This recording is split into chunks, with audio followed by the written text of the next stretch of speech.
In this episode, you could win the new Hedonites of Slaanesh Battle Tome and a Keeper of Secrets. For your chance to win, come across to OnTableTop.com and make sure to like, comment, and subscribe on YouTube.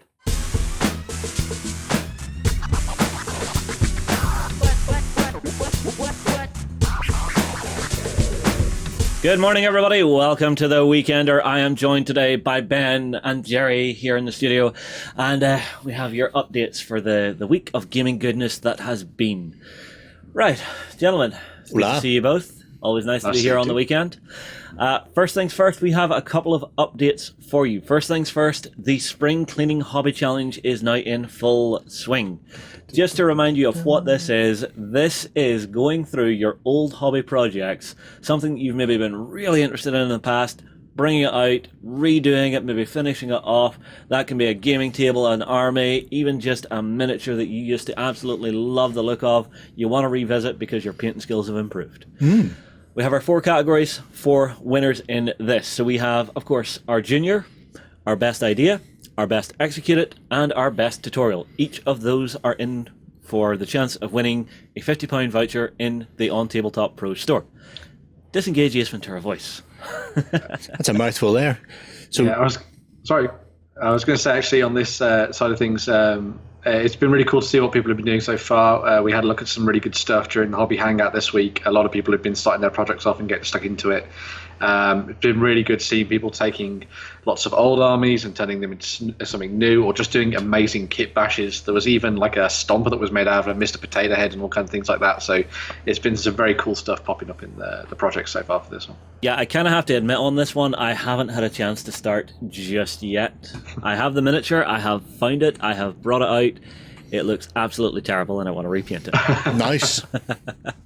Is it a Wild West Exodus one? No, it's my old Vendread, the one I mentioned last week. Oh, that right. The old super tall boy, the metal one that you could murder someone with if you lumped them in the head with it. Yeah, you say that. It's all a matter of effort. It really is, yeah. You know, put him in a sock, it'll give you the leverage you need. Oh, I just have the image of this dreadnought stuck in there. What's going on? That's the way to do it. We don't advocate the use of heavy metal miniatures as weapons. Well, Jerry might, but yeah. Oh, man. How many has Doug completed already? He's already gone through and done his entire Fireslayer warband, which has been pretty impressive. Yeah. So big thumbs up to Doug and all that work on there. So that's pretty cool. The man's a machine. Mm-hmm. He's a machine. You get some folks, whenever they settle down to do painting work or hobby work, they just zone out and go at it. You know, it's incredible to see sometimes. Well, I was digging out my Romans and looking for some Skellybobs for Lloyd, and when I did that, I found another handful of Praetorian Guard. So I'm up to about 260 of them now. Wow. There's more to be found. I'm not entirely certain where. Jerry, I'm just waiting for the day you pass away and the call to come in to help clear out your house. I'm just waiting for the day that the roof collapses under the weight of lead. Well, at least if there's ever a nuclear detonation in your area, you're fine. Oh yeah, I'm protected. I'm grand. Yeah. All right, Ben, next update, I'll let you take this one. Yeah, sure. So we've put together this interesting riddle that has been brought to us by the guys at Shadowborne Games. Now, they have a new game in the works, and this is a little bit of a teaser towards what that might be. And the whole idea behind this is that they're running a contest where you have to solve a 9-letter anagram that is somewhere within this image. Once you get a hang of that, make sure you go over to shadowbornegame.com. We'll make sure there's a link in the description below. Once you've got the answer to it, you can send it over to them. You have until May the 11th to do so, to try and work out exactly what it is. And if you do manage to crack the puzzle that is included within this riddle, you might be in with the chance of winning a prize.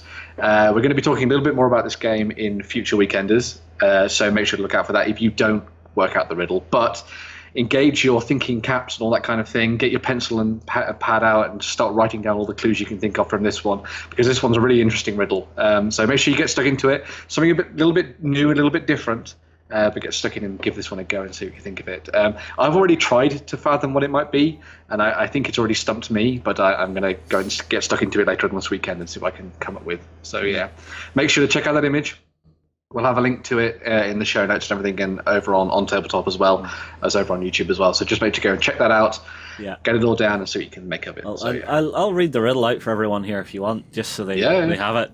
So Where sword and sorcery meet, on field where long-lost warriors' feet trod to thaw the ice with blood of beast, of bone and flesh and mud, the head of the cardinal points to find the end of that most ancient sign, and from the beginning you must know to fear the sight of that cursed O. Interesting. Okay. So there's a whole bunch of detail within that image itself that I've also been looking ahead at and sort of looking in the background and on the stone itself as well. So there's loads of little bits and pieces for you to get stuck into. Yeah. Well, I like little head scratchers like that. They're a lot of fun. It's like doing the Times crossword puzzle. It is. It is. Yeah. Yeah. I always know if I'm working on the Guardian crossword or something on a weekend and I'm going through it and then I type a word from the clue into Google, you'll see crossword clue come up at the very end of it. So clearly everybody's looking it up at the same time as I am. So not that I cheat too often on the crossword. But Cheater. It has to be done. I see. Anytime I look at that kind of thing, I always look for the non-obvious thing. Right. So in that case, you'd be looking for somewhere where. Oh, where are we? Hang on. He's on the wrong tab. That's because I've jumped ahead.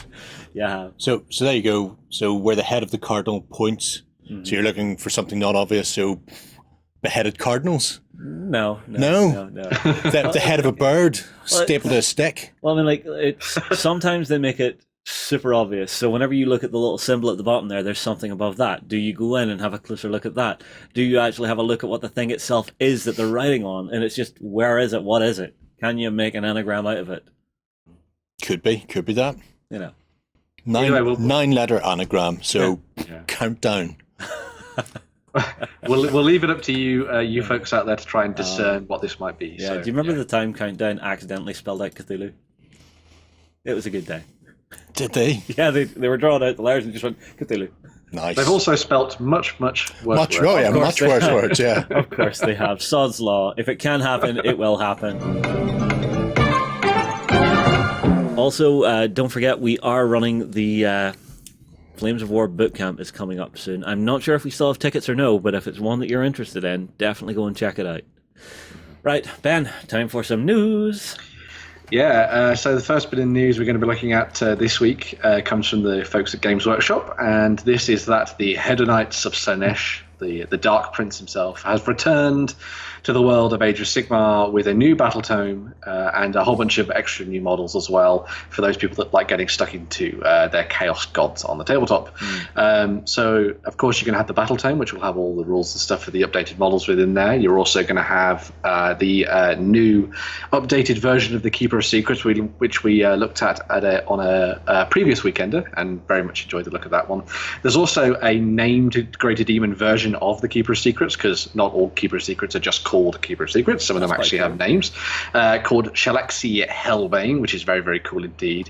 Getting the look of that kind of like striding forward stance that we really enjoyed when we first saw the model. It kind of reminds me a little bit of a certain character that was around during the Old World, he was called Sigvald the Magnificent, who was this dashing Slaaneshi prince who fought the big circular shield, with the big circular shield, and obviously he had a sword, whereas this one has a spear. But you could easily do a little bit of tweaking here. Maybe this is Sigvald reborn into the world of Age of Sigmar. I'm getting very Brazilian carnival vibe. Yes, out of that mask. Yeah, that's an amazing mask. It is an amazing lovely. mask. If you do it in a whole range of rainbow colours, you'll have something. Exactly what Jerry was saying there, but as well as that, they've also got some new models that we've seen before as well. We've got the Mask of Slaanesh coming back to the tabletop. We've also got this strange amalgamation of something a little bit like the 300 Persians going on, with an almost giant figure riding around with a demonette riding around on the back of him, which is pretty cool. Very interesting to see how these guys work on the tabletop with the rules and stuff like that. And we also have that crazy mirror as well, which I thought would look absolutely fantastic. I have no idea what it does. I'm sure it's something incredibly insidious, as Slaaneshes want to do, but some very cool models coming out for the Forces of Slaanesh and Age of Sigmar in general. Of course, a lot of the stuff for the Slaanesh and what they're bringing out here can also work in the realm of Warhammer 40,000 as well, because as we know, they're all technically linked. Lol, even though they're not. But very cool stuff coming out from these guys for Slaanesh, and I love the sort of approach they've taken to them now with this new aesthetic. Very handy for Saga Fantasy. Well, like most demons. Always get it in there somewhere. Well, because you could use that mirror for your terrain piece. So that would be your Otherworlds portal, because I'm sure that's within a 2-inch or 3-inch square. Must be. Well, I know people don't know this quote, but they can just reject your reality and substitute their own. Could do. Oh well, it's nice kits, and technically flawless from Games Workshop. I'm just still not a fan of the new designs, but that's just me. And you can tell me I'm wrong all day long. It's opinion. Everybody likes whatever they like, so yeah. Of course. Anything else, Ben? So next up in the news, we're going to be looking at some stuff from the guys at Corvus Belli. So they released a whole bunch of new stuff for May, as they are wont to do. So on the Infinity side of things, we've got a new Dire Foes pack called Nocturne. I believe this is pack 8 in the series, which again looks to develop a pair of different characters that have a grudge against each other in some form, as well as also offering up a sort of civilian model as well that sort of kind of acts as an objective in the game as well. These Dire packs are really, really cool. I love what they've been doing with them, sort of building on the character and the world of Infinity, and it kind of helps people that want to sort of get stuck into the sort of role-playing side of it as well, maybe with the game from Modiphius, because you've got an extra bunch of new characters in there as well, which is really cool. We've also got another one for Pano with Patsy Garrett there as well. So she's almost like the poster girl for Pano on the tabletop. With the sort of like fluff behind her is that she's almost like this supermodel style woman who gets to fight on the battlefield and all that kind of thing, and everyone's kind of unsure as to exactly how her character came to be fighting on the tabletop, on the battlefield as it were, but very cool character there. We've also got the official Pano media channel there, tactical reports, totally legitimate. Definitely, yes. Believe everything the Pano tell you. That's the way that it should be done. As well as that, we've got the Zayadan intervention troops. So these are your sort of grizzled troops that you want to take to the tabletop. They're also known as the Immortals in the game, which is very cool.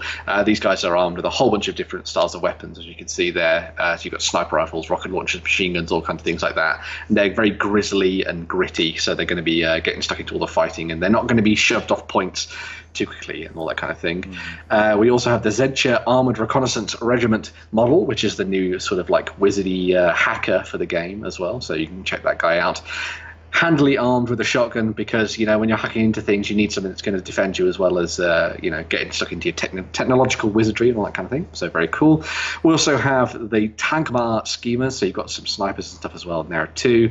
And then finally we have something for those people that like playing Aristeia. So as a lot of people will know, they do a whole bunch of alternative skins for a lot of their players in the game. And so this one is a full metal Cosmo version, as you can see there, painted by Angel Heraldez.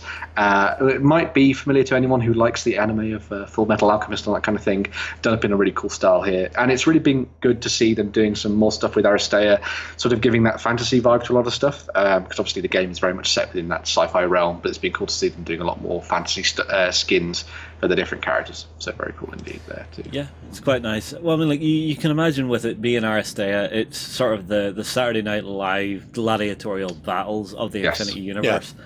So obviously the superstars, the Aristos, are going to have different costumes. It's kind of like WWE wrestling.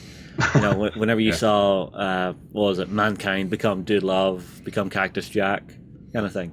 If you know those wrestlers, you're as old as me. Everybody knows those wrestlers. But you're older than me.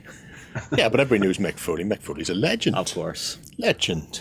I just loved it. I loved Mr. Socko when I was a kid. I do like that sculpt. It is nice. It is very nice. Bucket load of, I suppose, etch work on the armour. It's just, should be a joy to paint up. I see one of the Chemical Brothers lurking in the background. Yes, you do. So, which we did an unboxing for this week as well. Yeah, we check did. that out. Yeah. So that armour won't help too much if you're getting gassed. Exactly. Gas. It might contain it a little bit better for you. No, that'll be handy. Well, for the Chemical Brothers. All right, the next bit of news actually has me really excited. The guys from Hero Forge have now released an update to their website. So if you've never seen Hero Forge before, you've been living under a rock. But what these guys do is they allow you to custom build a miniature that you can either get them to print or pick up the STL file for yourself and print out yourself. And it's a really cool system because you pick your race, you pick your gender, you pick your weapons, you pick your clothing, everything right down to whether or not you have both eyes or not. And now what they've done is they've added a new posing system in there. So you can actually go in and start tweaking which way the arms and stuff are pointing, you know, what way your weapons are pointing, where your head's looking, whether you've got legs akimbo or no. Legs akimbo. Hey, your favourite saying. Yeah, Really so I is. made us a little goblinoid we could play with. A little goblinoid. Let's Yeah. just temporarily lose Benjamino Bye, off the screen. Ben. Because Wrong way. otherwise we can't see the tiny goblin. All right, here, do me a favour, Jerry. Go to outfits.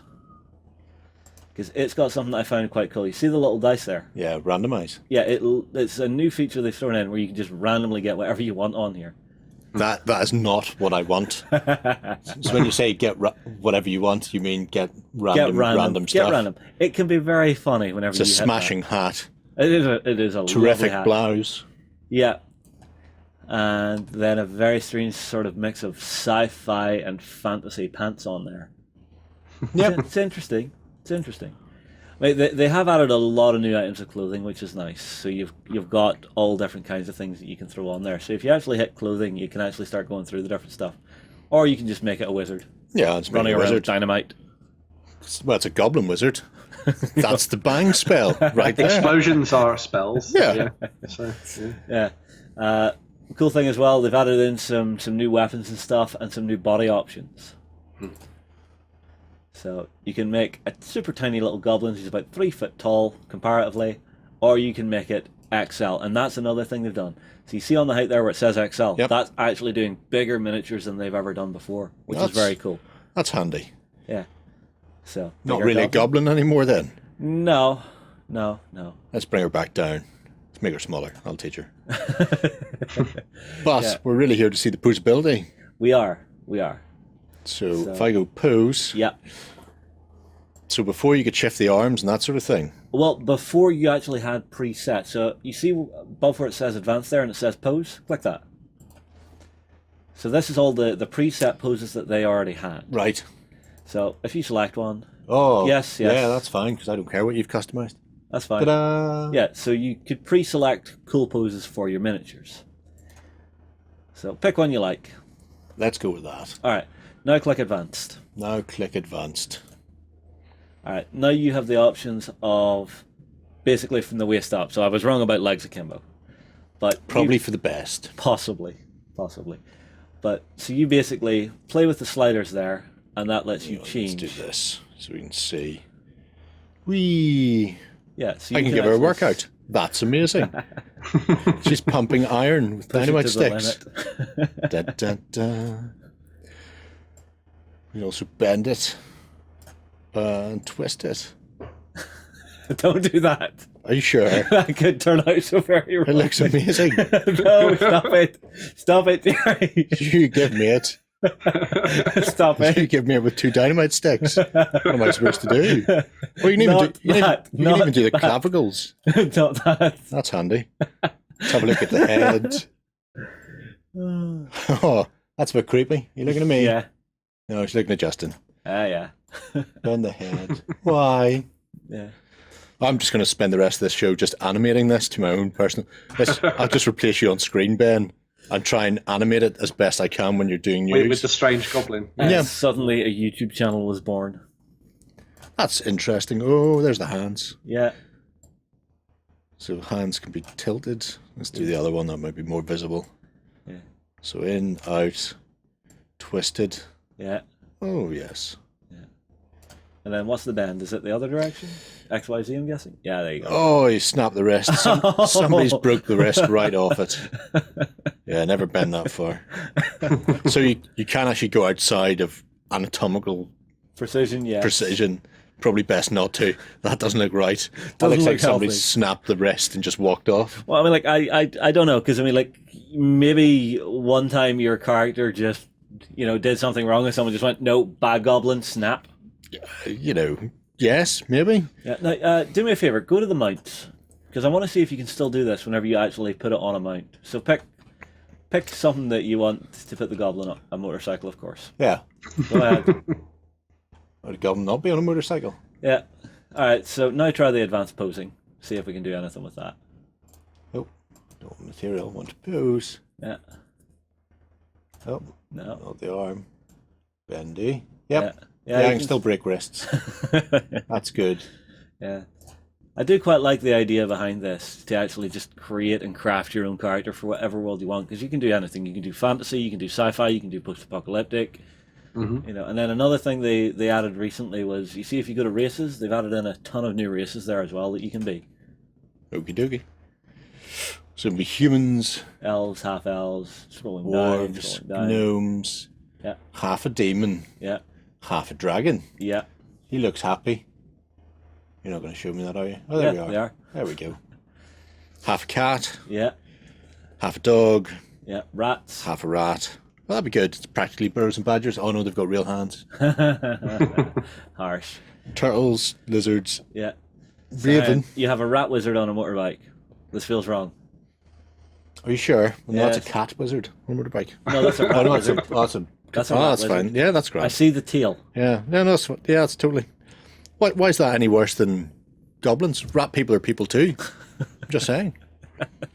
I'm going to leave that one alone. I do love the idea of this, though. It's something I've had to play about with. You know, one thing I would suggest, if you're designing miniatures with this, don't design stuff with this ridiculous amount of overhangs, because it just makes it really hard to get out of your own printer. I mean, like, also, if you are going to print these yourself, I would definitely recommend a resin bath printer, just because you can get such fine detail on it. I would say don't pose it until you've got the clothes on it. Yes, point. that's usually a good idea. Because the minute it went, oh, you want to put something else on? Yeah, we're going to remove all your positioning. And if Well, I've just yeah. spent half an hour doing clever positioning, Yeah. I'd go mental. Yeah, a little bit. Well, I mean, like, it does kind of flow, because whenever you're creating it, you're going from the race to the clothing to the weapons, and then on to the final posing whenever everything's already on there. Could be. So if you work top to bottom, as you would if you're sensible. Maybe. Wait, you're not sensible. But then mount is before pose, so yeah, I suppose Yeah, that's not because, bad. again, that's the last thing you want But to throw what on happens when you finish your posing and then go, oh, that sword looks terrible? I'll go back for another sword. I hope I don't lose everything. there? Well, I'm sure they're working on it. They might be. They probably aren't. Yeah. They go, that's good enough. You can twist the arms now. Break all the elbows you want. I don't know. I think it's cool to see this company actually moving forward and adding more to what was already a very cool program. What do you think, Ben? Yeah, I think it's really cool. I've already gone through and done a whole bunch of stuff, making up some of the different characters from the Dresden Files universe and that kind of thing. And I'm getting to the point now where I'm like, maybe I could just like print one and just have a good bit of fun with it and see what it's like. So yeah, I might be getting myself a little version of Harry Dresden himself, just to paint up and see what it's like with the materials and stuff like that. Because I'm going to try it in the premium plastic, because that seems to be the one that has less marks and stuff on it and things. So yeah, should be cool. Yeah. Well, it's all down to the detail of the digital sculpt, what they can then eventually run out. I mean, like, what I bought, I got the STL file for a dwarf I designed, and it was beautiful. You know, absolutely beautiful when you had it done. Awesome stuff. It was just down to me then to figure out how to run the printer properly to get it to come out correctly. Have you tried it on one of the... Oh, the FDMs? No. No.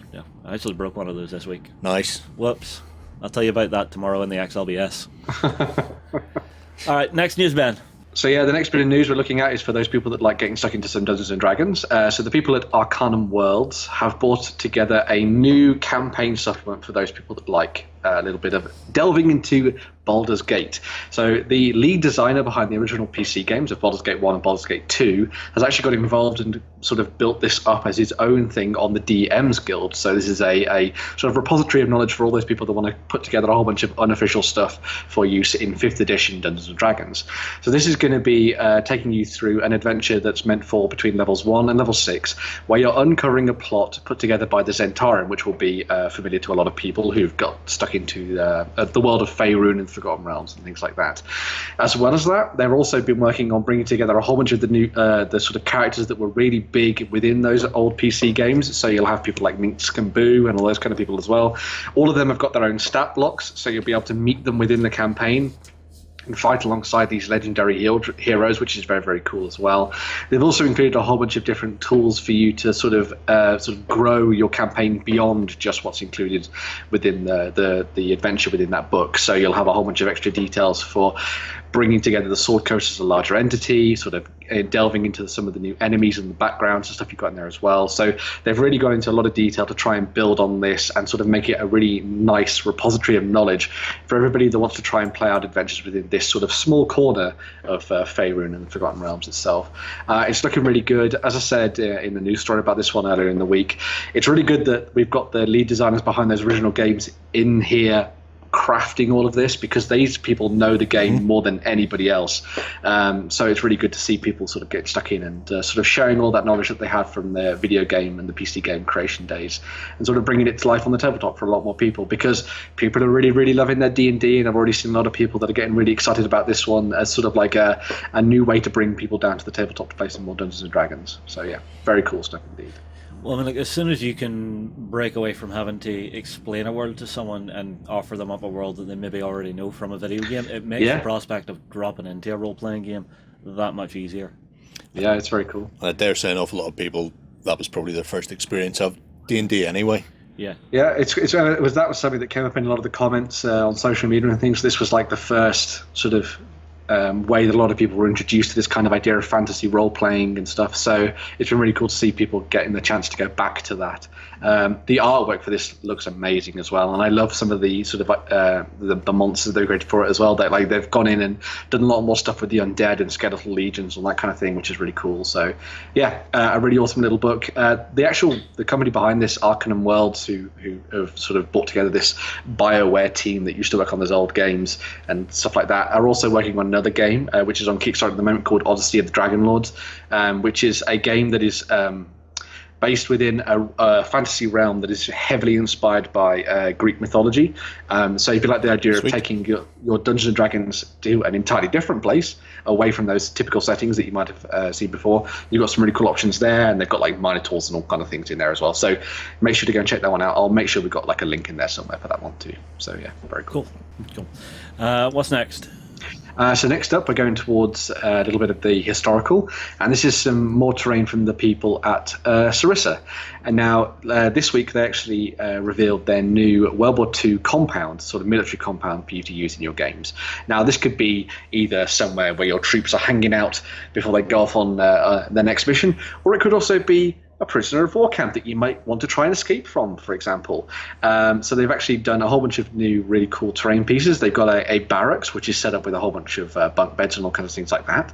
They've also got a guard barracks / office as well, so you've got somewhere for the commanders to hang out.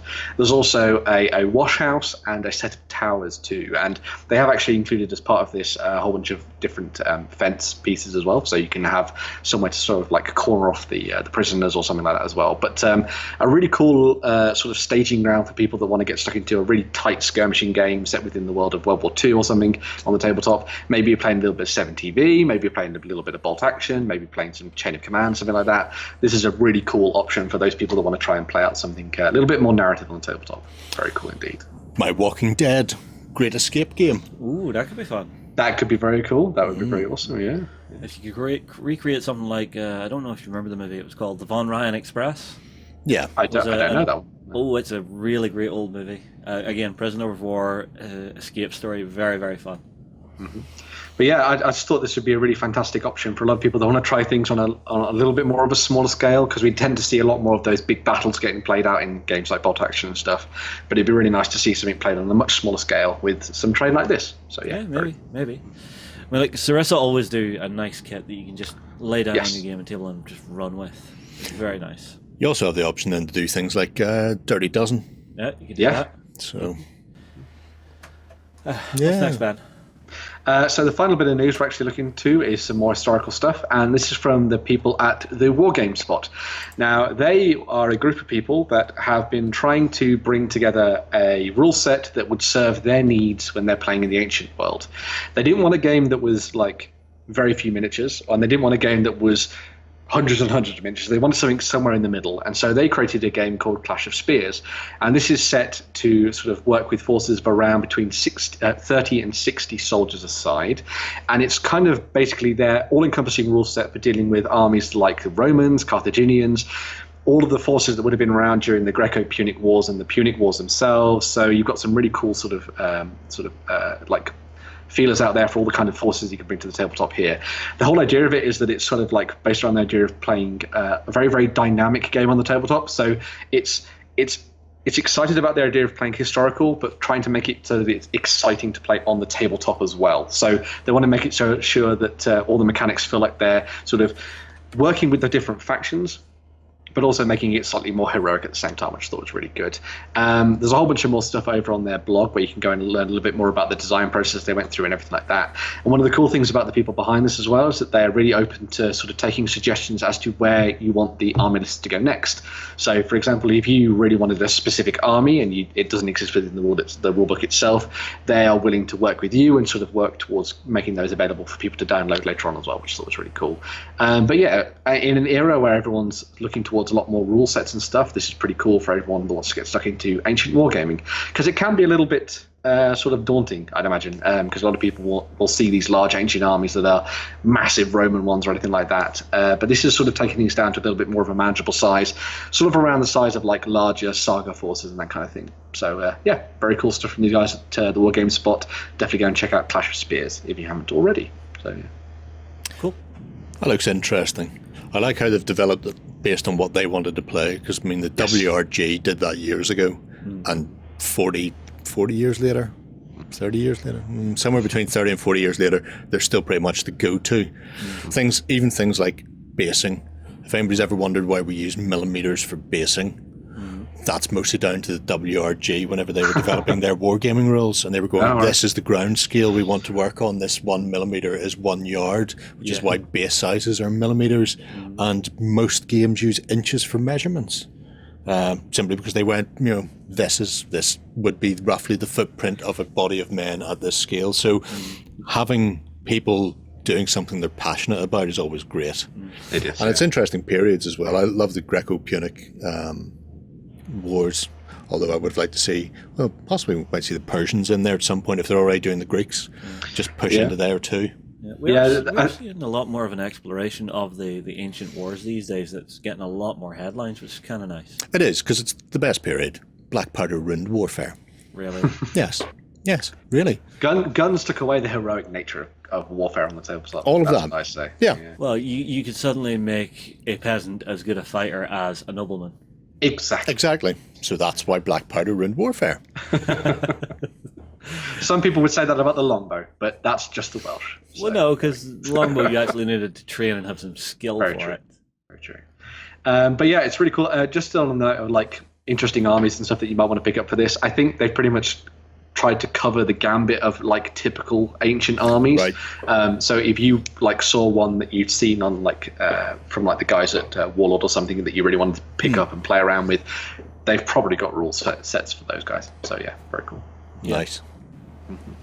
All right, so next up we have a little bit of an interview for everybody. So Sam got to sit down with the guys behind Breachstorm to have a little bit of chat about the game that they're launching on Kickstarter, I believe, next Tuesday. So we'll be right back.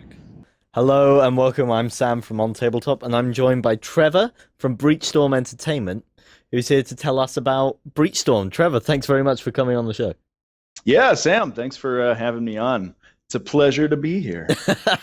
Well, thanks very much. Well, first of all, can you introduce yourself? How did you get into tabletop gaming, and how did you make that jump from tabletop gamer to designer? Yeah. So I got into tabletop gaming because my dad, actually, he made model trains a lot. And we moved to a new house right around the time when the Lord of the Rings movies were coming out. So you probably know where this is going. We went to the local shopping mall. Lo and behold, there's a Games Workshop store there. There's Lord of the Rings miniatures in it. What is this? And that was the entry point right there. Fantastic. I am just happy to find someone else who had that love of Lord of the Rings miniatures. That's something I've come to. Sorry, everyone who wanted to find out about Breachstorm. We are now about to geek out about the Lord of the Rings. Which faction did you collect? Yeah, I started with Uruk-hai. I still have my old Uruk-hai army, but I pretty quickly moved into Harad when they came out. So I was all in on those guys for a while. Fantastic. You're a man of taste there. I have a Urukai army myself. Okay, Perfect. okay. I swear I'll get back to the interview now. When did you start Breachstorm Entertainment? How did that all get started? So that was about 2 years ago. I think, just over 18 months or so. Nice. And of course, you're coming out. You've got your game Breachstorm. So, what is Breachstorm? What kind of a game is it? Yeah, so it's a small scale skirmish sci-fi game. Usually plays about 6 to 8 models per side, and the whole idea is that it's super, quick and easy to play. So there's a lot of sci-fi games that sort of get buried in the minutia of all sorts of technology and abilities, and we really wanted to simplify things. So you can usually play the game in about 60 minutes. It's 2D terrain friendly, so there's not a ton of scenery that you need to play. And you can actually just print off most of the components online. So there's not a lot of extra buy-in. So the big idea is that we wanted a sci-fi game. People who like sci-fi can play, but you can play in between your other games. It's a good side game, is the idea. Fantastic. Roughly how long would an average game take then, if it's a in between game in that way? It's about 60 minutes. 60 minutes. Fair enough. I wanted to quickly jump on something you mentioned there. 2D terrain friendly. What exactly do you mean by that? Sure. So the way the game works is it has a pool of terrain templates that you use when you play the game. And so if you like to, you can just use the 2D images of those templates. You don't need anything additional to that. Just essentially the 2-dimensional footprint of the terrain is all that matters on the table. Obviously, every time we play, we build up terrain that matches those templates, and that's what we bring to tournaments and stuff like that to play with. But in a pinch, if you really need to, if you want to pack it into a small case, or you don't want to store a bunch of extra terrain, you could just use the 2D footprints. Fantastic. So it is still 3D terrain friendly as well. Yeah, for sure. Yeah. Cool. How important is terrain to the game? So one of the things that we tried to do is make terrain, absolutely vital. There's a lot of games where terrain's like sort of an afterthought. If you have scenery, use it. Great. But we wanted to incorporate terrain into the strategy of the game as much as possible. So, like I said, the game uses that terrain template pool, and before the game starts, you'll take turns placing those templates out on the table. One other thing I should mention about the game is it also has totally asymmetric objectives, and you'll actually pick the objectives that you're trying to complete when you build your team. So you can try to set up terrain that's conducive to your game plan, that stops your opponent from being able to easily complete their objectives. And there's a lot of tactical decisions that goes into that before the game phase when you're setting up the table. On that point of objectives, so do you select your objectives as you build your list? Is that part of the list building procedure, or is it something that you would assign before the actual game? So you would build your list and then choose your objectives, or is it part of the list building? So it's part of the list building. You actually have 2 categories of objectives. You have an attack and a defense objective, and you'll pick one of each. And then when you get to the table, one player becomes the attacker. They use their attack objective. The other player is the defender. They use their defense objective. So you never have the same objective as the other person. And you can sort of build your team around specific objectives, but you're never 100% sure which of the 2 you're going to play. So you have to be able to complete both with the team that you build. And in order to actually win, you have to stop your opponent from being able to complete theirs as well. So the interaction between the 2 objectives kind of creates the overarching scenario. And you can play it sort of narratively as well. If you want to pick objectives that sort of mesh together in a narrative, then you can play it that way too. Cool. That's a very interesting way of approaching objective gameplay. I don't think I've come across that before. Yeah, just like terrain, that's something that's another thing that we wanted to absolutely incorporate into the design of the game from the start. So it's not something that there's another packet of missions that you play and sometimes it changes. It's very much part of the balance of the game and how we approach it. Fantastic. Okay, so of course the main thing I look for in any game is the background. I'm all about the narrative. I need those narrative hooks. What is the background of Breachstorm? What is happening in this world? Sure. So it's set in, sort of our section of the galaxy, the Orion Spur, but it is tens of thousands of years in the future. So far that, sort of our history has been forgotten by humanity. Earth is now called Homeworld. It's home to an organization called the Homeworld Confederacy, which is the largest human government within this area of space. And essentially, we're in an interstellar Cold War between all of these large interstellar governments, where sort of everyone has weapons of mass destruction, these enormous space navies that could lay waste to entire solar systems, but we're 40 years after a big conflict between the two major factions in the game. Those are the Homeworld Confederacy and the Zrenthrar Prides, who's a sort of felinoid alien faction, and no one really wants to go back to that sort of style of all-out war. So we're focused on these small teams of operatives who are trying to complete sort of black ops missions. So a lot of the missions will be around, retrieving intelligence packages and demolishing, particular buildings and things like that you could imagine, a small elite team would be trying to complete. Yeah. So it's all very much happening covertly rather than mass battles. Yep. Yeah, exactly. Yeah. So you mentioned these big interstellar governments and nations. Can you give us an idea of the different factions fighting here? What are they all fighting for? Sure. So, like I said, the two factions that we have out for the game right now are the Homeworld Confederacy. So they're sort of technologically advanced human faction. They have a lot of powered exoskeletons and rail guns. All those fun toys. Yeah, exactly, absolutely. And they focus a lot on sort of teamwork. And in the game, they build a lot of synergies with ranged attacks that work together to create combos essentially. But yeah, like I said, they were recently sort of involved, a few decades ago in this enormous war with the other factions, Zrenthrar Prides, and they're sort of still recovering from that and trying to keep a hold on their territory. On the other hand, that Zrenthrar Prides faction, like I said, they're felinoid aliens. They're sort of highly spiritual. They're almost governed by their temple system, and they have a code of honor that sort of dictates their actions, in society.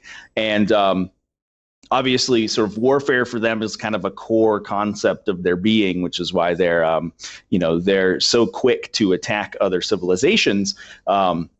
But decades of fighting with the Homeworld Confederacy has sort of left them, kind of on the back foot.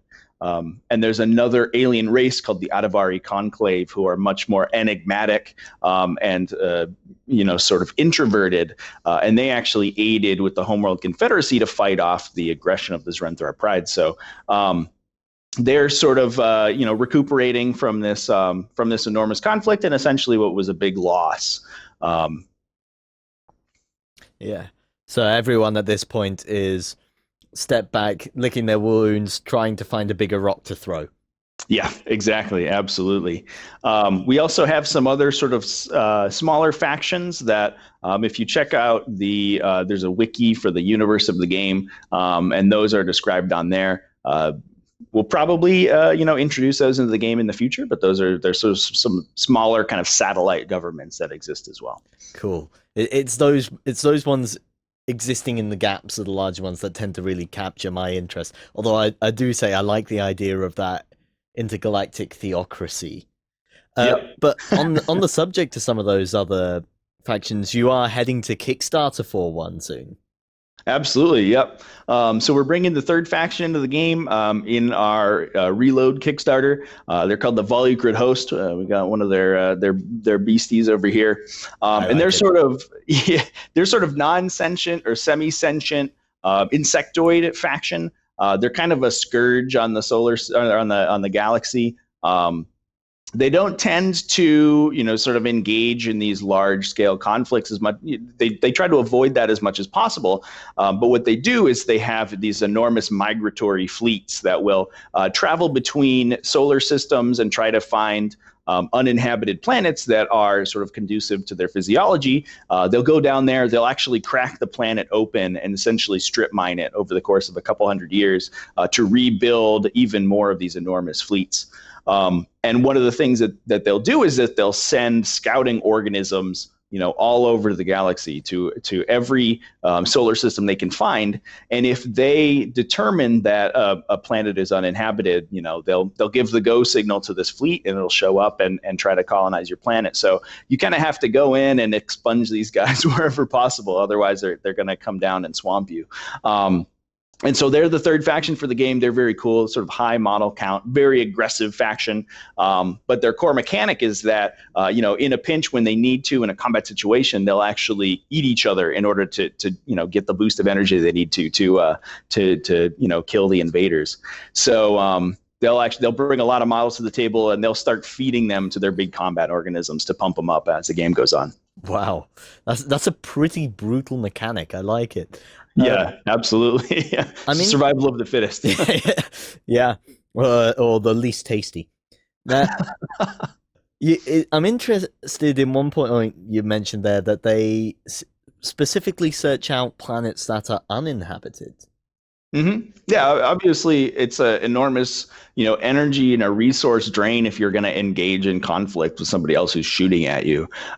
So for the most part, they're relatively docile. They try to avoid, fighting you as much as possible, because obviously traveling between planets requires immense amounts of energy, and they don't want to be expending that, beating on people who are, have guns. Yeah, I see. So it's less a consideration of morals, for want of a better word, but it is entirely right. Survival focused. Yeah, absolutely. Yeah, they're not diplomatic at all, but the the balance sheet says, maybe don't fight these guys. Yeah. So, what are you hoping to bring with the Kickstarter? What sort of models and everything are you planning on it? Yeah, so the main goal is this new faction. Obviously, we have most of it designed already, and we've started the digital sculpting. We have plenty of previews up on our website of those guys, and so the main goal is to bring those into reality, but we also have some new miniatures for the existing factions as well. We have a new contractor model who's coming out. Contractors are essentially mercenaries, and they'll work for a team of any faction. So if you already play the game, you want to jump in and grab that new model. He's named Kairos. He's an Adavari from that fourth faction that I mentioned earlier. And then as stretch goals, we also have some additional units for the existing factions as well. So hopefully we'll be able to bring something new in for everyone. But if you don't want this faction, you can jump on the Kickstarter. We have pledge levels for all of the other factions. If you want to jump in, with a full set of them, we also have starter sets as well that include those factions too. Cool. So the focus really is on making this as easy to get into as possible. Yep, absolutely. Great. Hopefully we'll be able to get a Let's Play of some sort film. Where are you planning on taking Breachstorm after this? What is the long-term goal for this game? Sure. So we have, sort of a narrative for the game and the universe planned out. So over the next couple of years, assuming that we're able to, keep on doing it, we'll have, be able to come out with fiction and miniatures that will sort of forward that narrative. But like I mentioned, we also have a lot of those other sort of smaller sub-factions described as well. So we'll have, we have plenty of source material to go on to keep bringing out new factions and new miniatures for the existing factions. Cool. Okay, well, thanks very much for letting us know all of this. When is the Kickstarter itself launching? So that's launching on April 30th. So that's on Tuesday at 9 a.m. Eastern time, Great. Eastern US. And where can people find out more in the meantime? Yeah, so you can check out breachstorm.com. Actually, all the rules are available there for free. You can actually print and play essentially the entire game if you want to. And you can see all of our existing models there as well. The first wave of the games, available for purchase right now. If you don't want to jump on the Kickstarter, then you can just pick them up there. And we have previews from the new models and everything jumping on the Kickstarter too. Great. Trevor, thank you very much for letting us know all this. Okay. If you like the sound of Breachstorm, be sure to head over and give the website a look. Let us know your thoughts on this game in the comments below. Okay, so big thank you to Trevor for coming in and actually giving Sam a bit of the lowdown on the game. Jerry, you have the page sitting there, don't you? I do. Ooh, this looks interesting. Yeah, so this one's meant to be a really interesting sort of dynamic, I think they've described it as lightning fast gameplay, which I think is really cool. The focus they've gone for is trying to take a lot more of those tried and tested sci-fi sort of tropes that you would have seen with a lot of their troopers, but then trying to throw it on their heads as well. Like, for example, they have tiger soldiers, effectively, which is pretty cool. Cat people are always cool. Eat crazy Khajiits of the sci-fi future. Very cool. But the Kickstarter they're launching next week is all focused around a very different looking faction. So if you like your Gribbly stuff, then you've got a really cool sort of insectoid style one coming your way, which is very cool. But yeah, looks really awesome. Hopefully we'll get to do a little bit more surrounding Breachstorm in the future as well. So yeah. I don't know. I'm kind of digging the cat people. The cat people are very cool. Yeah. Well, I mean, I've been watching. I can't remember the YouTuber's name, but I'll get the link below. John keeps showing them to me, but he does video game reviews, right? Right. And it's always funny because he always does Khajiit jokes. So he's got a cat in the apartment with him, and it's just, Khajiit must kill you now, human. However, they are a very easily defeated army in Breachstorm. Really? Yeah, you just equip everybody with buckets of water. Yeah. Bish bash bosh. I think it's Bish Bash Splash. Could be. Grenades full of catnip, which will slowly make them turn into drug-addled maniacs. Yeah. So yeah. Have you ever seen a cat on catnip? It is weird. I have. Just lace all the undergrowth with catnip. It'd be like Agent Orange in Vietnam, but in a much nicer way. Still all pawing at themselves, feeling the catnip coming up on them. Don't make that like a raver, on camera. like a raver having a disco biscuit. It's all good. Perfect example, a perfect excuse for the editors to put some cat footage in, which will get us exponentially more views. Oh, so, yeah. Of course. Everybody loves cute animals online. It's a scientific fact. You can put it in any video and get at least 100 more views. All right, so time for Kickstarter, Ben. What offerings do we have this week? Yeah, sure. So the first Kickstarter that we're going to be looking at is from the guys at Simon, and they have now bought their Bloodborne, the board game, to Kickstarter for people to pick up and fund. Obviously, as a Simon game and it being Bloodborne, it's pretty much already funded, as you might have imagined. It's got about 17 days left on the campaign, but this is an intense game of monster slaying for 1 to 4 players, so you can play it solo, which is always a big plus on my account.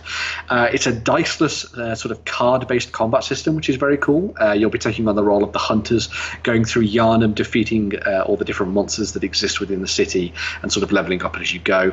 I really like what they've done with the narrative campaign based thing for this, because you've got 4 different campaigns within the set, each made up of 3 different chapters, so there's loads of content for you to get stuck into. And again, going back to that idea of the mechanics for this one, with it being diceless, I think is really, really key for this game. Because one of the big things about playing any of those Soulsborne games is that it's all about your precise movements and attacks, and so having dice in the mix kind of adds a little bit too much randomness into the equation. So I like the idea that pretty much everything you're going to be doing and all the attacks you're going to be making are going to be based on your decisions against the different monsters. So it gives the game a little bit more of a precise feel to it, which I thought was very cool. But yeah, as you might have imagined from a game that involves Simon as well, the miniatures are looking very, very good. A lot of the stuff we've been seeing so far in painted form and things further down the page, you'll see we've got some amazing hunters in there with a whole bunch of different weapons and styles and stuff as well.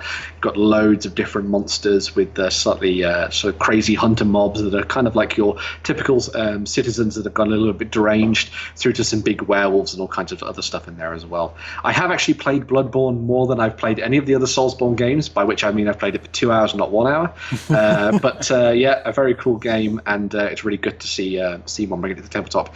There are some good gameplay videos on there as well, so if you want to learn a little bit more about that before you dive into something that could potentially take over your entire hobby collection, make sure to go and check that out as well, because it always pays to do a little bit more research on this before you dive in and spend the cash on something on Kickstarter. But yeah, very cool stuff indeed. They did really good stuff with the card game, so I'm sort of hoping they're going to be doing exceptional stuff with the board game too. So, yeah, very cool. I see any game that's designed by Michael Chanel or Eric Lang. If either of those two guys are involved, yes, I'm there. I mean, like, Eric, I love your work, mate. I can never win at your games, but I still have fun. That's one way of looking at it. It's the way it goes. It's the way it goes. I don't know what it is. The mechanics of the game, I just don't get on with them, but I still have a good time. But yeah, Lang and Chanel have done some really good stuff in the past. They've worked together on a whole bunch of different projects now, so they've got a really good working relationship working with Sigmar at the moment. So if you're going to be looking for a game designed by some top people, some top men, this is a good one to go for. Top men. Yeah, it does look gorgeous, and I mean, like you said, the card game they designed up for this was absolutely fantastic. I've had tons of fun playing it. Next. So yeah, next we're going to be looking at some stuff for those people that like your terrain on the tabletop, or indeed need to add some terrain to your tabletops. And this is from the guys at Monster Fight Club, who have bought a series of pre-painted terrain to the tabletop for people to get stuck into if you want to try and get your tabletops done quickly rather than slowly. Instead of having to build everything yourself, these guys are going to be pre-painting everything for you to get down to the tabletop. So yes, oh my god, I've said tabletop so many times there, I think I'm going to send myself to Lally. But yes, we have some really cool stuff here in a whole bunch of different pledge options. You've got a whole bunch of rocks and trees, bridges, sort of like broken scattered terrain as well that you can throw onto the tabletop. You've got pools that sort of double up as the basis for some of the forests as well. And in some of their stretch goals, they've also added a whole bunch of different color options in there as well. So if you didn't want something that was very much sort of like focused around the idea of like a European fantasy setting, you've also got options there that would work for slightly more Western style things and stuff like that as well. So if you're going to be doing something in the Wild West, you've got some really cool tan options for some of the rocky pieces as well, which I thought was really cool. And they've also got a bunch of different colors for the trees too, which is very good. As I say, all of this is pre-painted, so it's ready to go. This does mean that the terrain is slightly more expensive than you would have thought for tabletop stuff as well. Of course, anything is more expensive than making it yourself.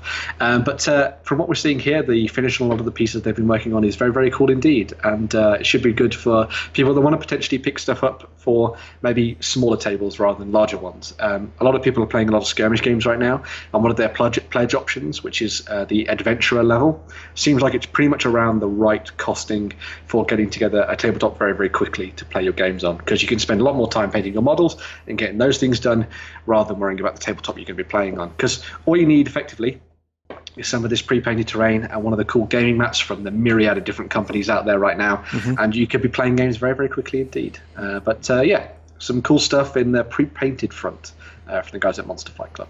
Yeah. See, this is why I think we're a little bit spoilt here in the office. We have so much terrain sitting that we use. We always overpopulate. I'm very curious to see what people think is the minimum level in this that they would need to make a proper, fully loaded gaming table. Depends on the person, depends on the game. Fair So point. Kings of War plays with 9 pieces roughly on a 6x4. Yeah. So Yeah, I think I'd be dropping in at the campaign or war level in this, to be honest with you, just because that's the sort of density I like. as long as you're picking up the pledge that gets you the Verdant Summer Forest set, because it contains the most important thing there. Tiny frog. A tiny frog. Yeah.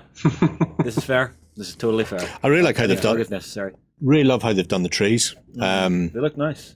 Because we've seen these. Don and Jana were showing them off at Adepticon a couple of weeks ago. I think it was the first time they revealed what they were doing.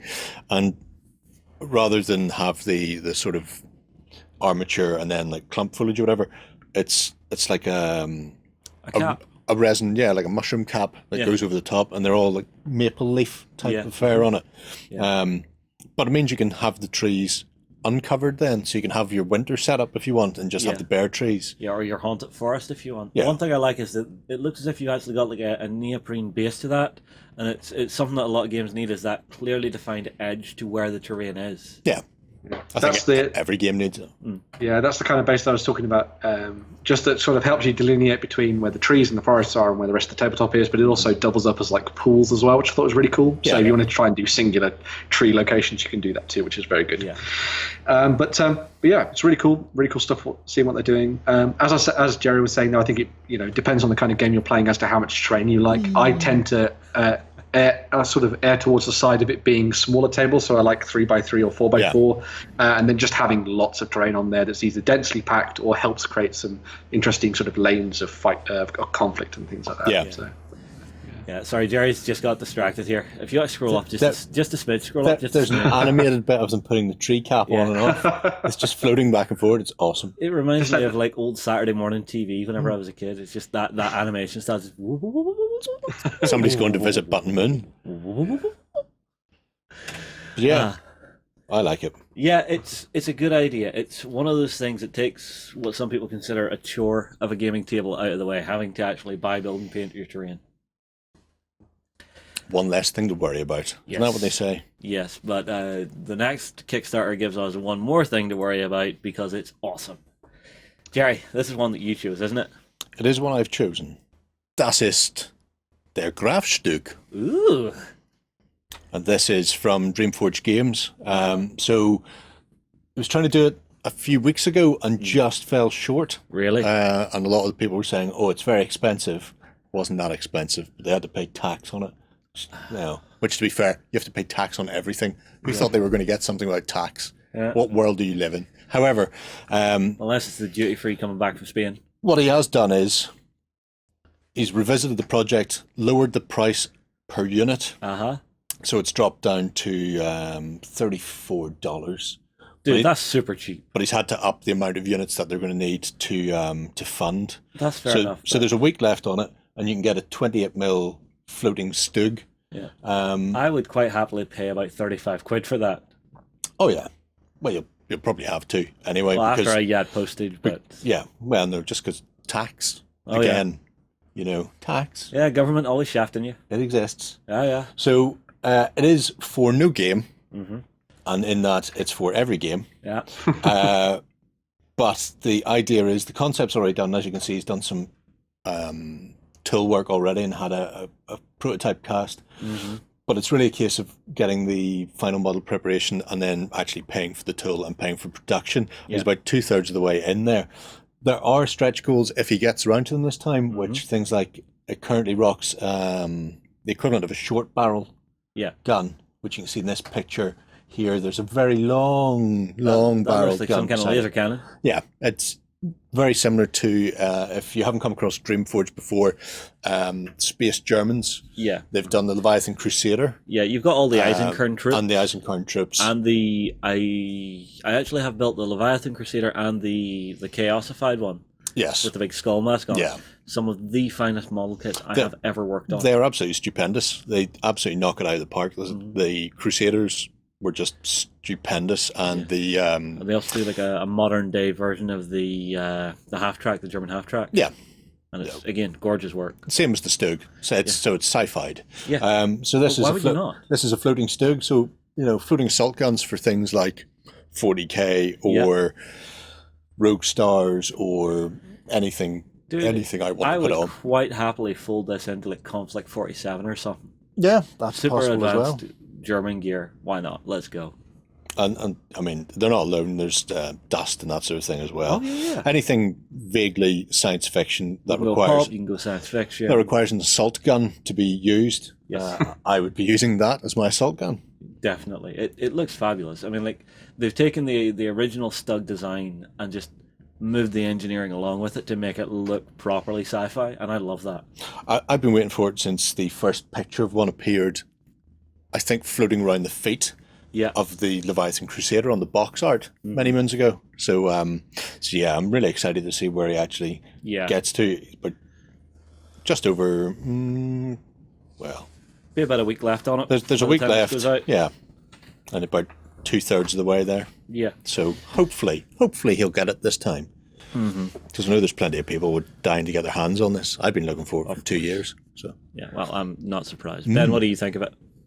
I think it looks really cool. When you see some of the detail that's gone into the sculpt as well, it looks really fantastic. I think it would be a really good shout for anyone that's trying to do one of those armies that's like an Imperial Guard force that's like veering towards the historical. Like we're seeing a lot of people sort of taking sort of ideas from what John did with the Prashonians and sort of doing something with that. So doing something that's a little bit more like World War II-y, but in Imperial Guard sci-fi grimdark would be pretty cool. So yeah, awesome stuff. well, my Cadians for my Imperial Guard are based on German uniform anyway. Very cool then. Yeah. Why not? Because the standards for the Cadians that come from Games Workshop We've seen are this. all based on German flags. Of course. Yeah. So yeah, they've already done the heavy lifting for me there by There sculpting you the go. flags for me. I just need the tanks. All right. Well, I'll tell you what. Let's wrap it up for the day. Honestly, out of all three of those, it's a hard choice to pick which one I like the best. Jerry, what do you like the best? Oh my Stug. It'd be that or the floating tree. See, I don't know. Just because it's Michael Chanel and Eric Lang, I'm gonna go Bloodborne on this one.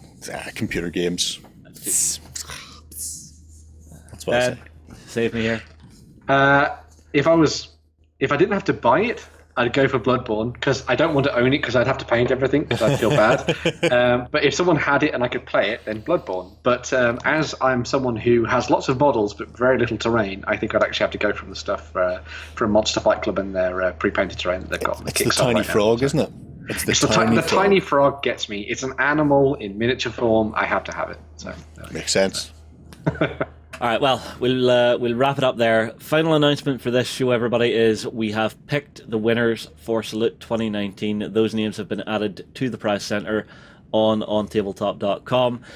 If you are wanting to check out if you have won or not, you come across to OnTabletop.com. We have a drop-down menu that says more on it.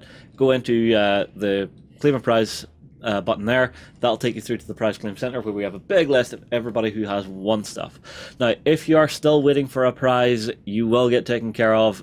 If you think you have been forgotten, do not be afraid to actually put in a fresh prize claim to say, guys, I think I may have been forgot here. Can you chase this up for me? It is not a problem to do that at all. All right, everybody, we're going to close it out for today. We will be back bright and early tomorrow morning on OnTabletop.com for the Weekender XLBS, where we're going to be telling you about what we've been doing hobby-wise. We're going to maybe have a bit of a chat about gaming in general, and do we need some people in our club to play the bad guys? Other than that, we'll move on. Hopefully we'll see you there, and I will tell you how I broke a 3D printer this week.